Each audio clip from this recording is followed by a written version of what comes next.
And you don't have to be a conspiracy theorist to wonder exactly what President George W. Bush knew about the attack, and when he knew it. According to the official White House version, it was at this moment in a Florida classroom that Bush learned the second plane had hit the World Trade Center and that the U.S. was under attack. But here's what George Bush himself said almost 3 months later when asked about September 11th. I was sitting outside the classroom waiting to go in, and I saw an airplane hit the tower of a TV. You know, the TV was obviously on, and I used to fly myself, and I said, well, there's one terrible pilot. And it said it must have been a horrible accident. But I was whisked off there. I didn't have much time to think about it. Now, wait a minute. George Bush was told about the second plane while he was inside the classroom. So you just heard him describe seeing the first plane crash on television that day. But that's impossible. No one saw the first plane crash on TV on September the 11th because the videotape of it didn't surface until the next day. So how could George Bush have seen what he said he saw? We recall that at the time, suddenly, the news of an attack on the Twin Towers was broadcast, using numerous footages of the incident. Almost all governments and known figures that mattered strongly condemned this incident. But then, a propaganda machine came into full force. It was implied that the whole world was now exposed to a huge danger, namely that of terrorism, and that the only way to save the world would be to deploy forces into Afghanistan. Eventually, Afghanistan and shortly thereafter, Iraq were occupied. Now please take note. It was said that some 3,000 people were killed on September 11, for which we are all very saddened. Yet, up until now, in Afghanistan and Iraq, hundreds of thousands of people have been killed, millions wounded and displaced, and the conflict is still going on and expanding. In identifying those responsible behind the September 11 attacks, there were three viewpoints. First, that a very powerful and complex terrorist group, able to successfully cross all layers of the American intelligence and security, carried out the attack. This is the prevalent viewpoint, which has been supported mainly and advocated by American statesmen. Second, that some segments within the U.S. government orchestrated the attack to reverse the declining American economy and its grips on the Middle East in order to save the Zionist regime. The majority of the American people, as well as most nations and politicians around the world, agree with this view. Third, it was carried out by a terrorist group, but that the American government supported and took advantage of the situation. Apparently, this viewpoint has fewer proponents. The main evidence for this viewpoint links the incident with a few passports found in the huge volume of rubble, and a video of an individual whose place of domicile was unknown, but it was announced that he had been involved in oil deals with some American officials. It was also covered up and said that due to the explosion and fire, no trace of suicide attackers was found. Regardless of each of these three viewpoints, there remain a few questions to be answered. First, would it not have been sensible that first a thorough investigation should have been conducted by independent groups to conclusively identify the elements involved in the attack and then map out a rational plan to take measures against them? Second, assuming the viewpoint of the American government, is it rational to launch a classic war through widespread deployment of troops that led to the death of hundreds of thousands of people to counter a terrorist group? Third, was it not possible to act the way Iran conducted the Rigi operations, fighting the Rigi terrorist group who killed and wounded 400 innocent people? In the Iranian operation, no innocent person was harmed. It is proposed that the United Nations set up an independent fact-finding group for the event of September 11, so that in the future expressing views about it, so that to ensure that the different views about it are not from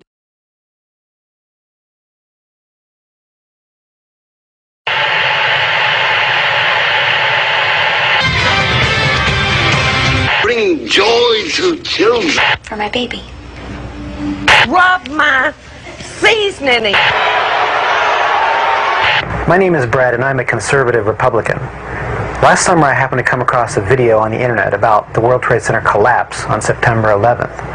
As a kind of demolition hobbyist, I downloaded it and watched it. The title was Painful Deceptions by a guy called Eric Hufschmidt. The video made me angry. I was determined to prove the maker of this video wrong. I purchased DVDs about 9/11 from CBS and PBS Nova, including one made by the Naudet brothers. These were considered the official videos. And after watching them carefully and researching thousands of websites and archives on the internet, literally not sleeping for an entire week, I realized that the official story, not Eric Hufschmidt's Painful Deceptions, was unprovable, unsubstantiated, absolutely wrong.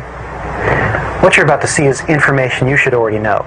Our news reporters, government, and media should have made all this material available to every one of us. Ask yourself why you've never seen it on TV. This is as close as we can get to the base of the World Trade Center. You can see the firemen assembled here, the police officers, everybody.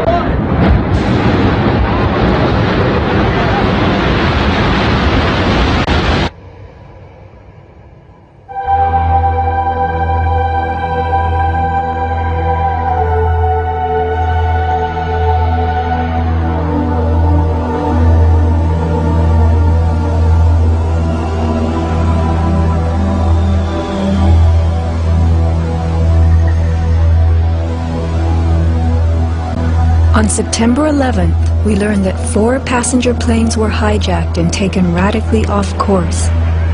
Within an hour, 2 of the planes have flown into the enormous steel towers of the World Trade Center, creating fires and eventually toppling them.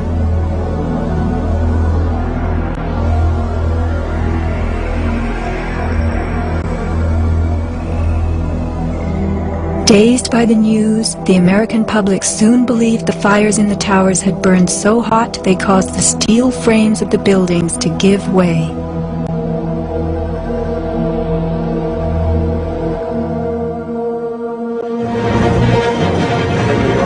A myth developed, fed by official sources through the media to a bewildered audience. So what was the time again? Elements of the myth. The impact of the airplanes, gallons of burning jet fuel, steel melting, the buildings failing and suddenly imploding. In a mere 10 seconds, 110 stories hurtled earthward, pulverizing into dust. Right from the start, on the street itself, the official story was born. Come out of nowhere and just scream right into the side of the Twin Tower, exploding through the other side. And then I witnessed both towers collapse, one first and then the second, mostly due to structural failure because the fire was just too intense.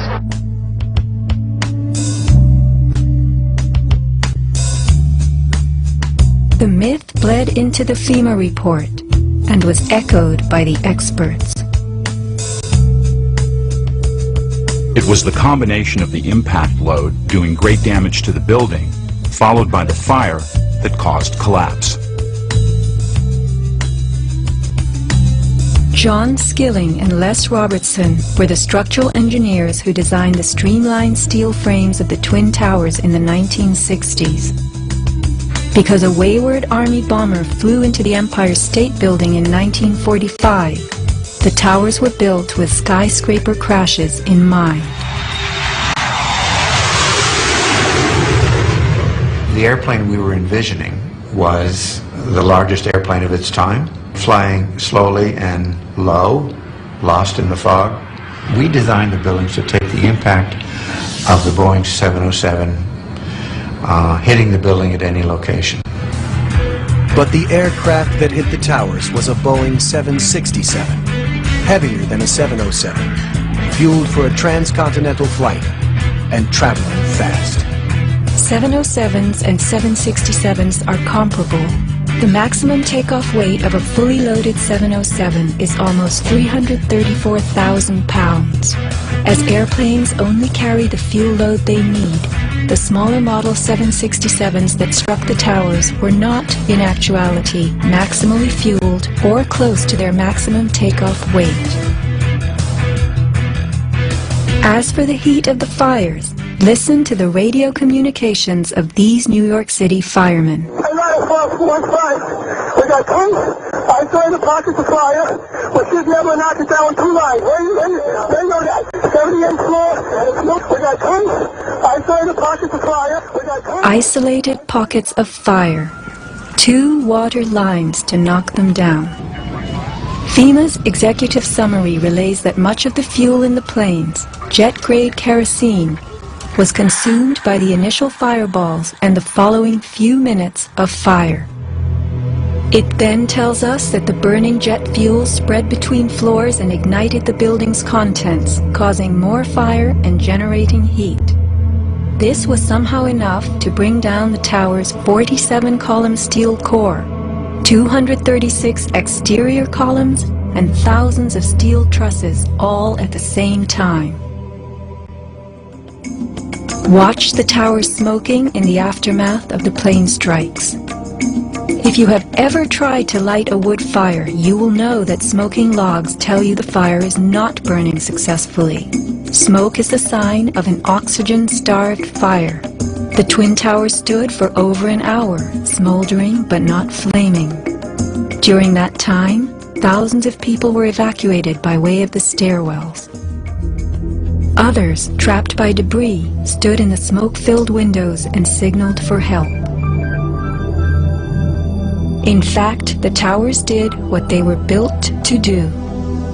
The building was designed to have a fully loaded 707 crash into it. That was the largest plane at the time.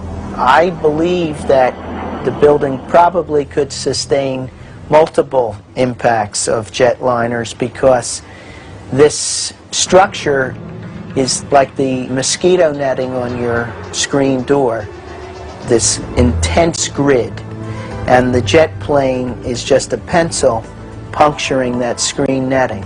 It really does nothing to the screen netting.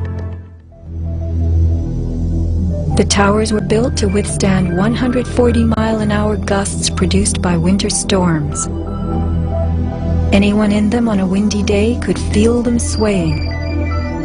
The single impact of a jetliner was no more of a blow than the continued battering of a hurricane. I was just putting my stuff away, and all of a sudden we heard a loud crash, and the building started shaking, kind of moving like a wave. New Yorkers were stunned 1 hour later when the first tower fell. To the best of my knowledge, the considerations of the fuel in the airplane in terms of an explosion or a great fire was not considered. Now, we were not responsible for that aspect of the design. Imagine building expressly for airplane impact, but never thinking of the fuel.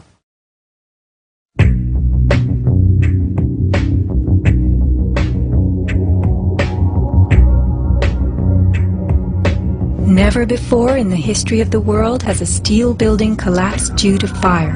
I have not seen, until recently, a protected steel structure that has collapsed in a fire. True infernos have raged hot and long in steel-framed buildings, but not one of the buildings ever came down. In 1975, the World Trade Center's North Tower suffered a nighttime fire that flamed for 3 hours, spreading vertically from floor to floor. It burned twice as long as the fires of 9/11 without even a hint of a building collapse. In February 2005, the Windsor Tower in Madrid, a skyscraper undergoing reconstruction, sustained a 20-hour fire. This is what was left, a standing building strong enough to support a crane. Compare a 20-hour inferno to 90 minutes.